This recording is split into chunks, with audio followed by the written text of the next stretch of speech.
Good day, students. Welcome to mathgotserved.com. In this clip, we're going to be going over problems 11 to 15 of our Next Generation Accuplacer Volume 2 Arithmetic Preparation Problems. Don't forget, we have 5 practice problems at the end of this presentation that we'd like you to try out in order to demonstrate that you've mastered the skills covered in this tutorial. Alrighty, let's take a look at question 11. In question 11, we're going to be assessed on how to convert fractions to decimals. Problem 11 reads, which of the following is equivalent to 9 over 20? All right, so how do you convert fractions to decimals? So let's review that real quick. Something that you want to keep in mind. So recall that you use a certain procedure. What procedure? Long division. Okay, so you use long division to convert numbers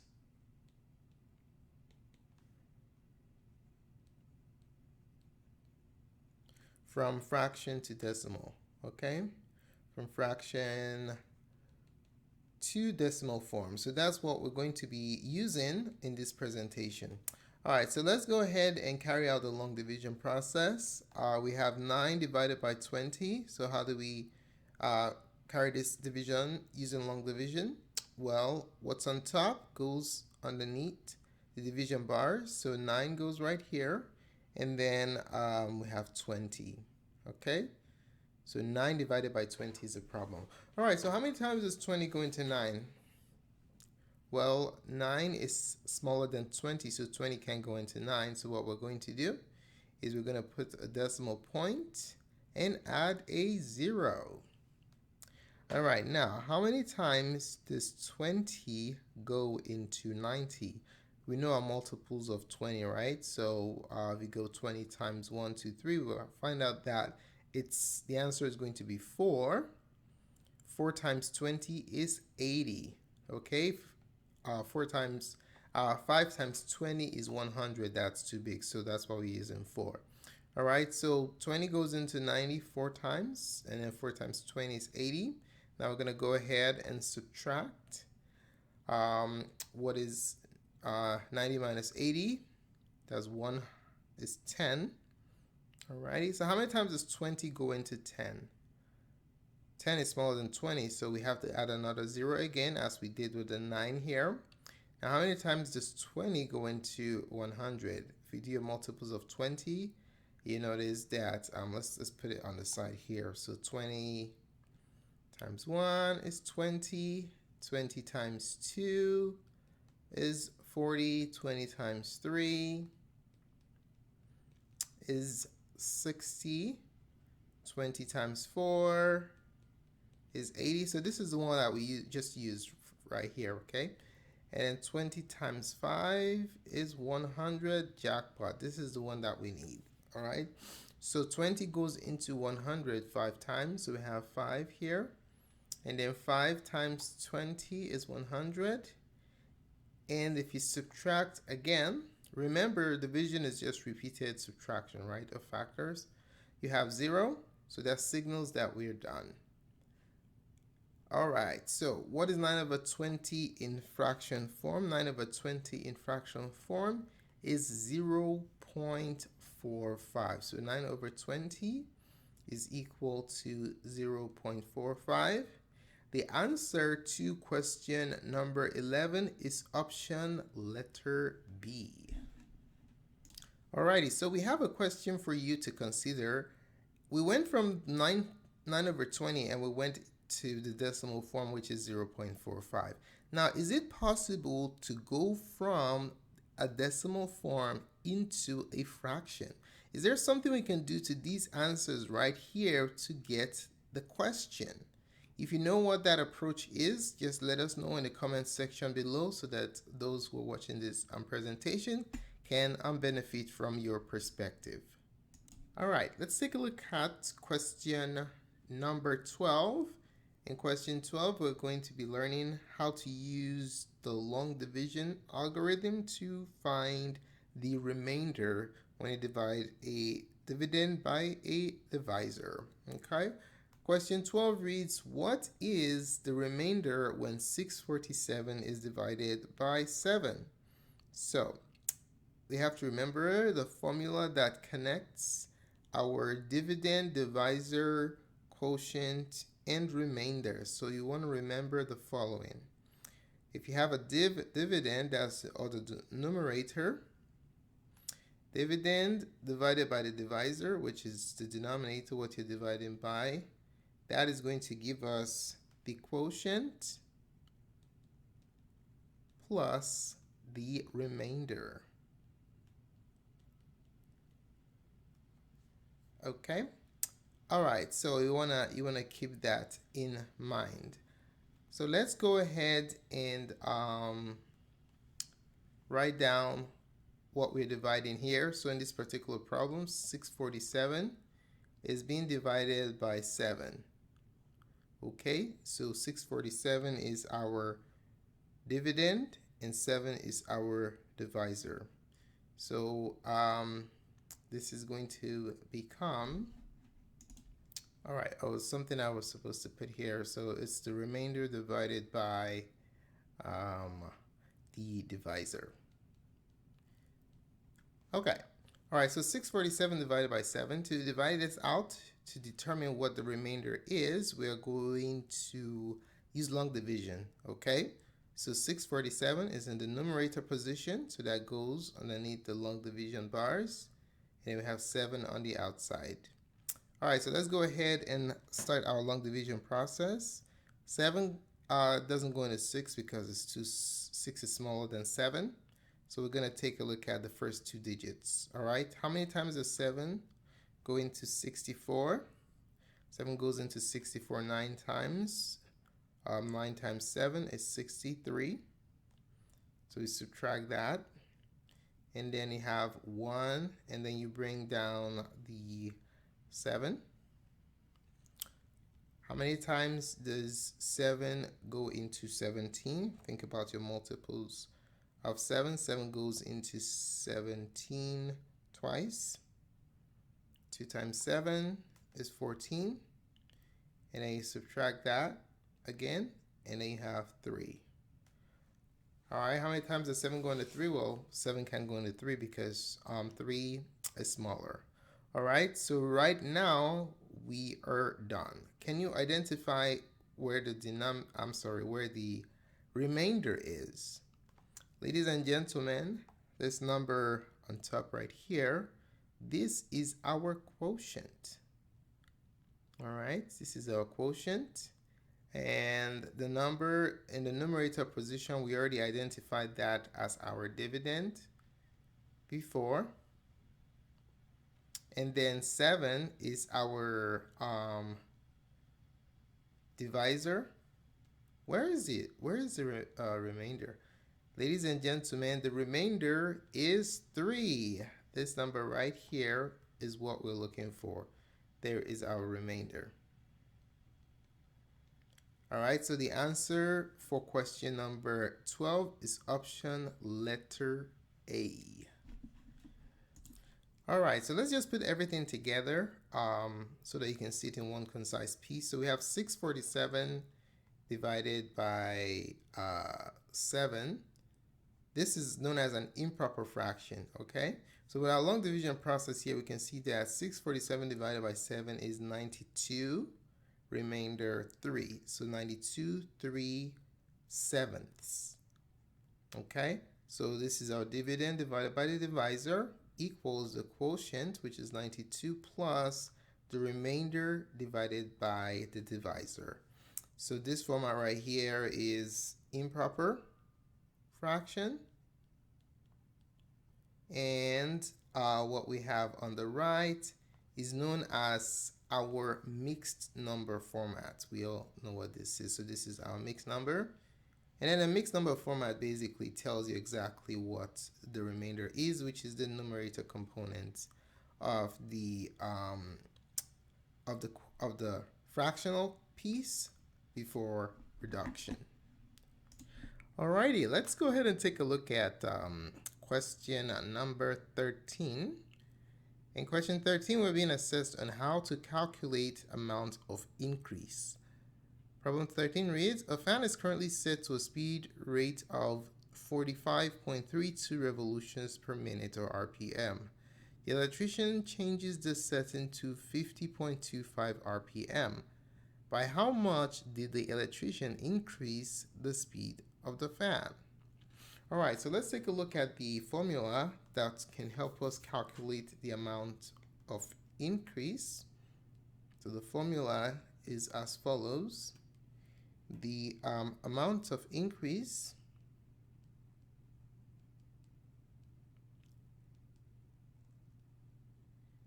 can simply be determined by finding the difference between the final amount,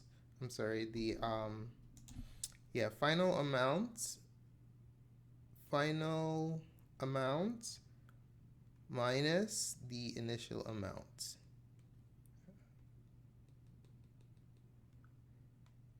Alrighty, so all we just have to do here is identify the final and initial amounts and substitute it into this problem, and we're good to go.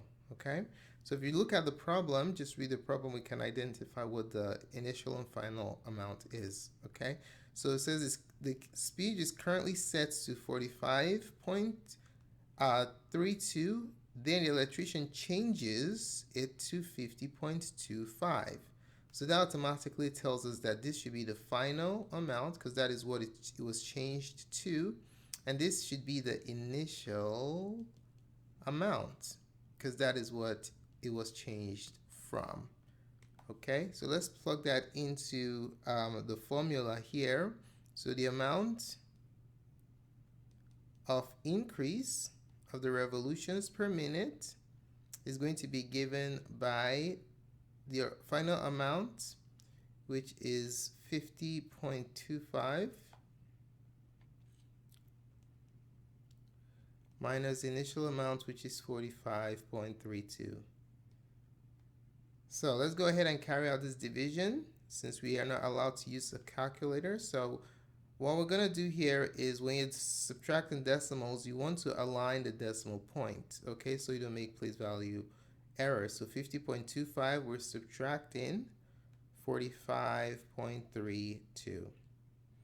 Okay, so let's go ahead and do that. 5 minus 2 is 3, and then 2 minus 3 you cancel, we have to borrow 1 from 0. You kill, there's nothing here, so we have to borrow 1 from the 5. So take 1 out of 5, you have 4, and then bring that over here, 10, take a 1 out of there, that's 9, bring it over here, 12, so 12 minus 3 is 9, and then we have 9 minus 5 is 4, 4 minus 4 is 0, okay? So the amount of increase is 4.93 revolutions per minute. Alrighty, let's take a look at question 14. In question 14, we're going to be looking at how to order decimal, fractions, and percent. Problem 14 reads, we have a list 7 over 100, 0.07%, and 0.7. And the question is, which of the following correctly orders the values above from least to greatest? Alright, so we have a mix of fractions, decimals, and percent here. So what's the best approach to use to solve this problem? So there's a tip that we'd like you to keep in mind concerning problems like these. Okay, so when comparing or ordering, or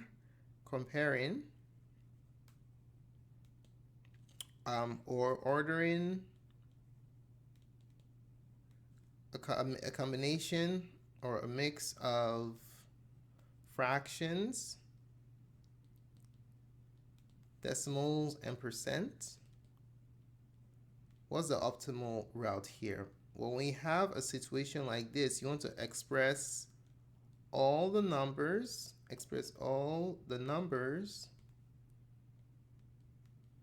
as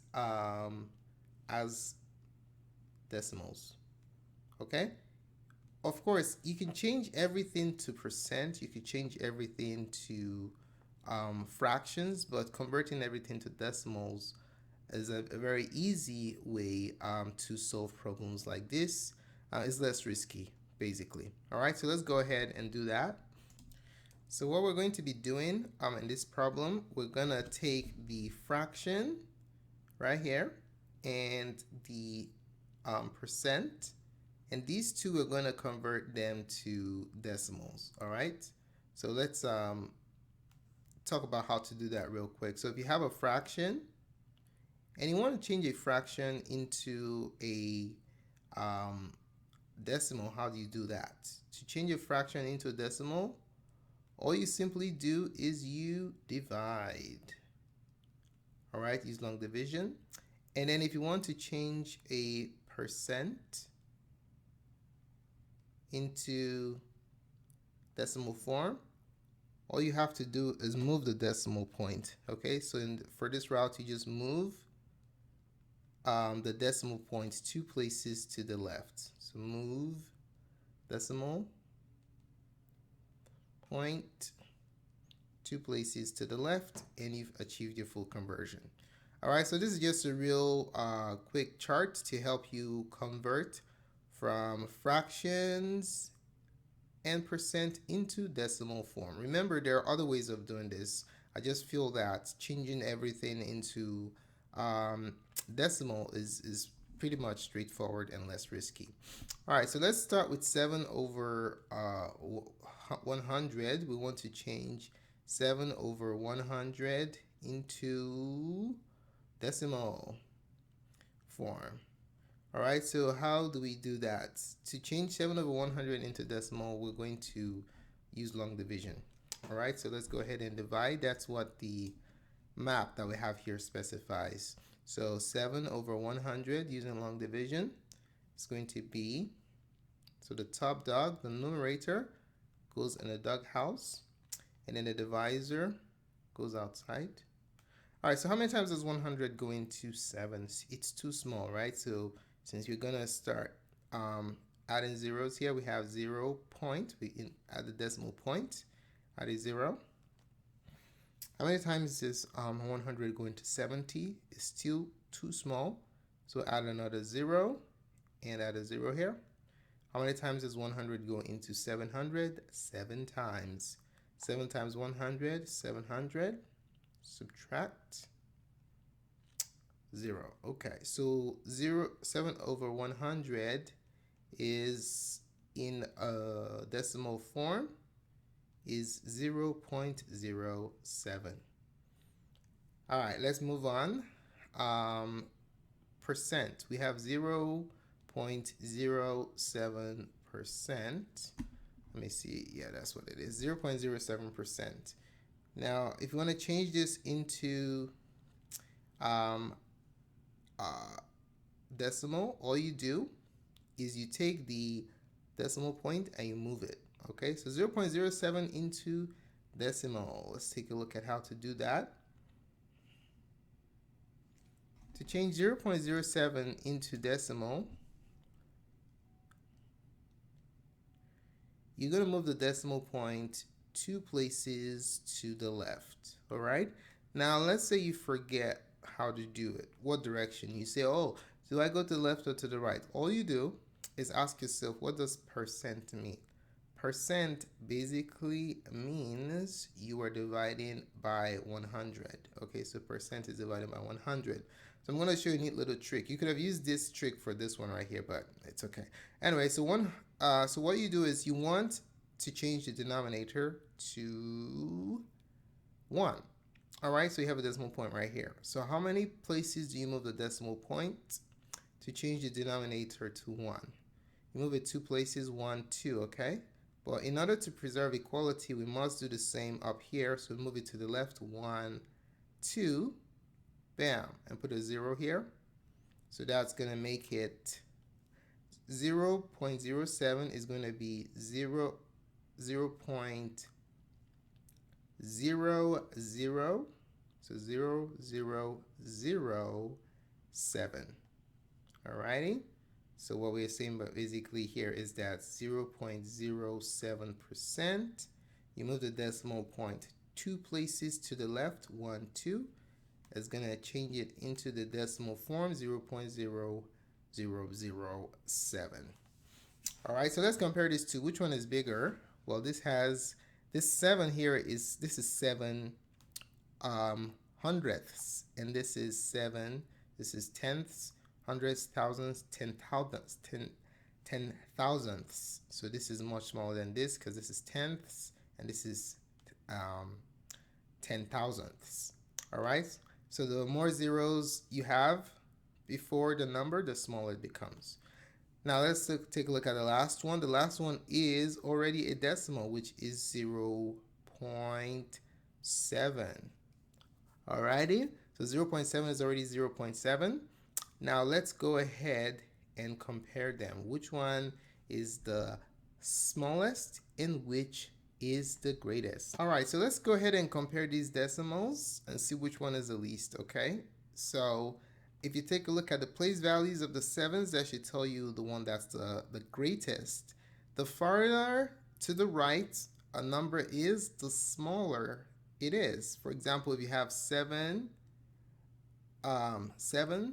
and 70, okay? So 7 is to the right, and 70 has a 0 and it's to the left. So this is 70 and this is 7. So this is greater. So the farther you go to the left in the place value system, the smaller a number becomes.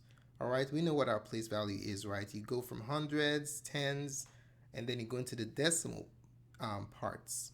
All right, so let's look at the numbers. So the first one is 0.07.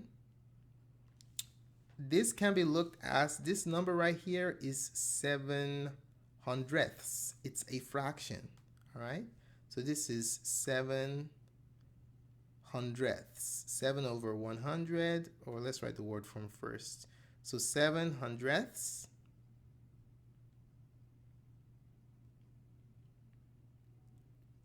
or 7 over 100. And then the next one is 0.0007. And this is 7, this is tenth, hundredth, thousand, 10 thousandths. So this is 7 10 thousandths. All right, a thousandths is smaller than a hundredths. 7 10 thousandths is 7 over 10,000, 0, 0, 0. So if the denominator is bigger, then it basically means that the number is smaller. All right, and then the last one is 7 tenths, 0.7. What place value is it? Is in the tenths place value. So it's going to be 7 tenths, which is 7 over 10. All right, so if you look at it, all the numerators are the same, right? But the one with the biggest denominator is the smallest, and the one with the smallest denominator is the biggest. All right, so that automatically tells us that 0.7 is the greatest because it has the least denominator, and 0.0007 or 0.07% is the least. This is the least. And 7 over 100 is the middle number. That's the middleman right there. All right, so let's order them from least to greatest. So the smallest is 0.07%, which is 0.0007 in decimal form. And in the middle is 7 over 100, which is 0.07 or 7 hundredths. And the greatest is 0.7.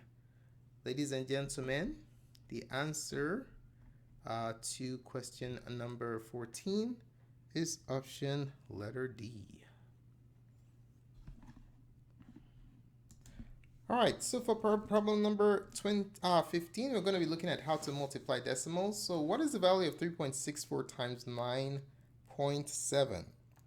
Let's do that. So something to keep in mind when multiplying decimals, let's go over an important reminder because we're doing this by hand without a calculator, okay? So when multiplying decimals,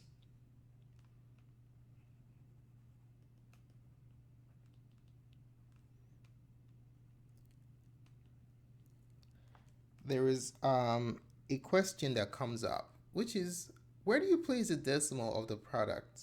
Okay, so when multiplying decimals, what you want to do is that you want to take a look at the number of digits to the right of the decimal. Okay, so when multiplying decimals, the number of digits to the right of the decimal, or to the right of the factors combined indicates the placement of the decimal for the product. All right, so what on earth are we talking about here? So these are the factors, these two numbers that we're multiplying. All right, the first factor has 2 digits to the right of the decimal. This has 1. All right, so that tells me that the product is going to have 3 digits to the right of the decimal. Okay, so let's put it in action so we can see exactly what's going on. So we have 3.64 multiplied by 9.7. All right, so we just multiplied like we're multiplying regular numbers. We're going to carry out the multiplication of the 7 first. All right, so 7 times 4 is 28. 8 carry 2. 7 times 6 is 42, plus 2 is 44. 4 carry 4. 7 times 3 is 21, plus 4, that gives us 25. All right, so ignore the decimal point for a minute. Okay, we're going to look at that later. And then 9. 9 times 4 is 36, which is 6 carry 3. So let's delete these ones now because we already used them. All right, so 9 times 4 is 36, 6 carry 3. Notice how I positioned the 6 in the next place, right? Because 9 is in the second digit column. All right, we're moving right along. 9 times 6 is 54, plus 3 is 57. So we have 7, carry 5. And then next, 9 times 3. 9 times 3 is 27, plus 5 is 32. All right, so there goes the product. So we're going to go ahead and add down the digits. So we have 8. 6 plus 4 is 10. 0, carry 1. And then 1 plus 5 is 6. 6 plus 7 is 13. 3, carry 1. 2 plus 2 is 4, plus 1, 5. 3, 5, 3, 0, 8. So where is our decimal point going to be placed? So in this particular problem, we're going to place we're going to count how many digits were to the right? So we had 2 here and 1. So it's going to be 3 places to the left. So starting from here, we're going to count 1, 2, 3. So there goes the positioning of our decimal point. Okay, so our answer is 35.308 as the answer to question number practice problems. So go ahead and pause the video presentation at this time. I'd like you to try out these 5 practice problems, and when you're done, click on the playback button and we'll reveal what the answers are. Alrighty, welcome back. So let's take a look at the solutions to the problems. The answer to question number 11 is option letter C. The answer to problem number 12 is option letter C. The answer to option number 13 is option letter D. The answer to number 14 is option letter C. For 14 is option C. And the answer for number 15 is option letter C. All right, so how well did you do in these practice problems? Let us know in the comments section below how well you did. If there are any questions that you have concerning any of these problems or what we did in this presentation, just let us know in the comments section below.